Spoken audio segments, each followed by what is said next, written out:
weekend.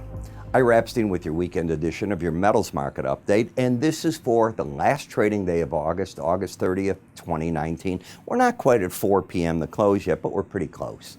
And as you can see, gold again losing to silver. No surprise to readers of my newsletters and what I've been reviewing in my morning videos, because I still think that spread has momentum in it. Whether it keeps going day to day, you don't know. Down in the copper market. I think that the copper market's looking at today's event by China, where they said to Tesla, hey, we're not going to put tariffs on your cars. And part of that's because Tesla's building a large plant in Shanghai, but the other part might have been to try to lure President Trump into maybe not putting on those September 1st tariffs until the trade talks get over. We'll see. It's still only Friday. We have until September 1st to find out what our president decides. Stock market today, fairly flat. I think that's what you call it. And you know, the volatility's been over the top for the past week as a lot of traders are gone, and then the algorithm trading just takes over. That's what I think's going on. We've also seen where the energy market is playing Hurricane Dorian, and where's it going is the big question, and I'm not a weatherman, I don't know. In the gold market, we have broken out on the monthly chart to the upside. And you've held that breakout. You'll eventually get a pullback, but that's okay. This market is run very smartly, and it is a long-term breakout. In terms of a weekly area chart of closes, looks like we're going to be a little bit lower for the week. Okay, not very much. You've still gone from 1275, that's the most recent real low, after you got to this one and you came back down and tested. And that's rather dramatic, $2.50 to the upside, $250 to the upside. When you look at the weekly bar chart, it's a running bull market. The market has a pattern of higher lows, higher highs, classic bullishness. You break that pattern if you take out $14.90, $2.90, about $30 away. Support doesn't come in to help you with moving averages. They're very far. They're lagging. They're not leading the market. They're always a laggard indicator, but they are pointing up. However, to get back to them, you'd have to have one monstrous break that I don't expect. Doesn't mean it can't happen. I don't expect it. If the market keeps moving forward, the Bollinger Band has been that number that's offered some resistance. Admittedly, when you first broke out of the weekly pattern, you had a run. But since then, you come back and you're paying attention to it. So if you get a rally off the Brexit, if you decide to get a rally, and I'm talking the parliamentary talk about Brexit that's going to begin September 3rd in earnest when Parliament resits in the UK. And then you've got September 12th, the European Central Bank. We have jobs numbers coming up. And then, of course, trade with China. There's a whole slew.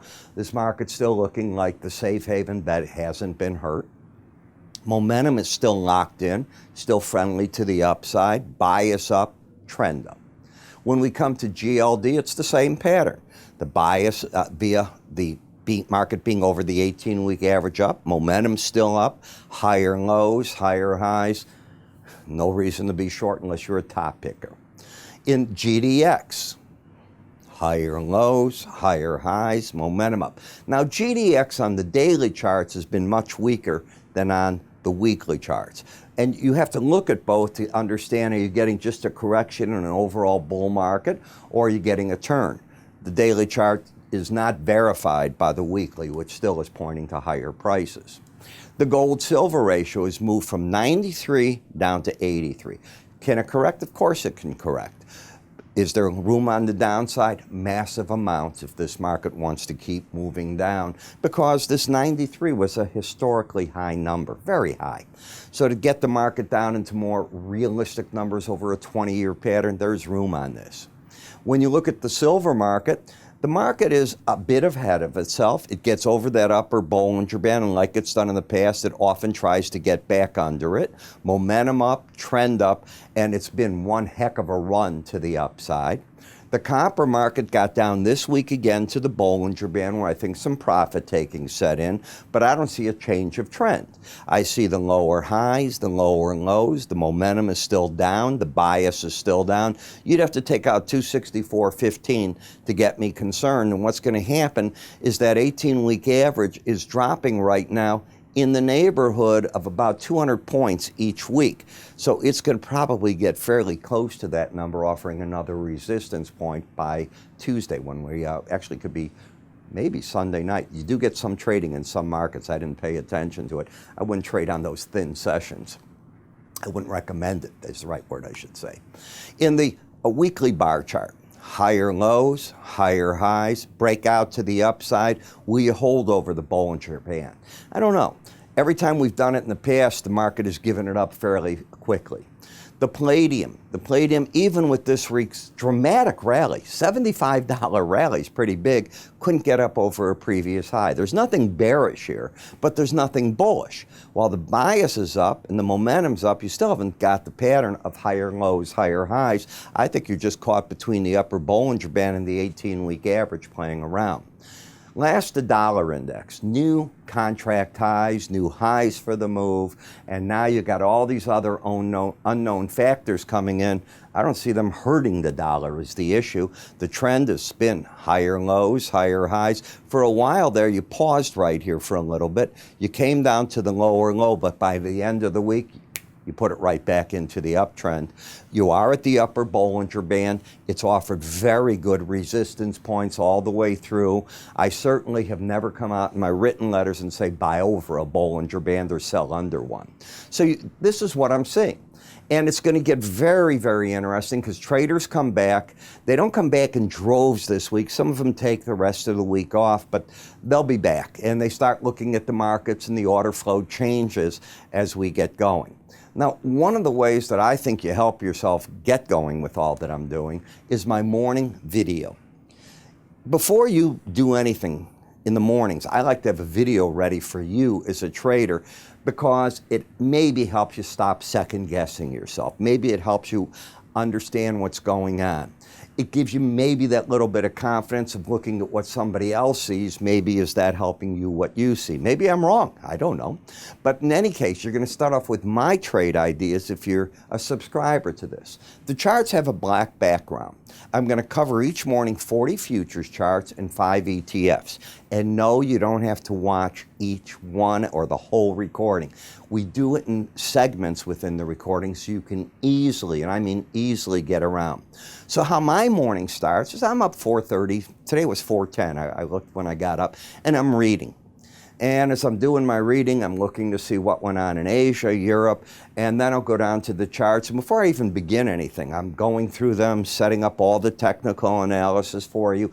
I already know mentally then where my point of entries are, what I'm going to be telling you, what I see as an exit point, or I'm wrong in this idea if it gets up and over or up, down, and under a certain number. And here's what I see as the play for that. Admittedly, this is about shorter term, because I'm going to add to the longer term on my daily written analysis and other things. But it gives you an idea. When I say shorter term, you might be looking at, in the metals, a $20 move that I'm looking for in the gold. You might be looking at big moves in the silver. But I'll view them from the day-to-day basis. Do we understand that? So when you get into the video, what happens is I cover it in the same way all the same times. You're going to be able to see that I cover them in this sequence, and there's a slide bar. As you slide around, I go from segment to segment. They're all in one, and it'll light up, and it's going to say metals. It might say interest rate futures, wherever you want, if you slide back the other way. And the idea there is you can see the parts you want. Let's assume that you're a metals and interest rate guy or a foreign currency guy. You may not want to see the rest of this. You might want to see the energy. What's that doing? Just jump to it. Really simple. Plus, there's a lexicon on the side. So how do you get involved in all this? Well, this is not a freebie. This, because I'm getting up so early and doing so much work, and it's about an hour and a half of work each morning, I charge for it. And I charge very little. It's $7.95 for the first 30 days. It's that simple. After that, if you decide to stay with it, it's $15 every 30 days. If you decide you want a year up front, I break that down to $13 for each 30 day, but you're paying up front 1 year at a time. How do you find all this? It's simple. Go to our website. under the word education or research, morning subscriber video. You can also click right here if you're watching me on YouTube. It'll take you right to that area. With that, you have a great Memorial, well, it's Labor Day. Have a great Labor Day holiday. I don't even know the holidays anymore. And I will see you all come Tuesday.